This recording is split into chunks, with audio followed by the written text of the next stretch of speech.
जोगी बाबा, तुम्हारे लिए यही बेहतर है कि हर अमल से सेहतमंद नताइज और रवैयों को काबिले एहतराम राज देने के लिए अपने अंदर के मुमताज से दयानतदारी के साथ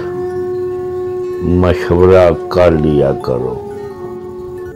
और यकीनन तुम्हारे अंदर के मुमताज का ज़मीर असूल कुन की खिलाफ वर्जी नहीं करेगा और वो हक है और तुम उसकी मानो और उसी के तहत बसर करो ताकि तुम्हारे लिए खैर के दरवाजे बंद ना हों। भूल ना जाना।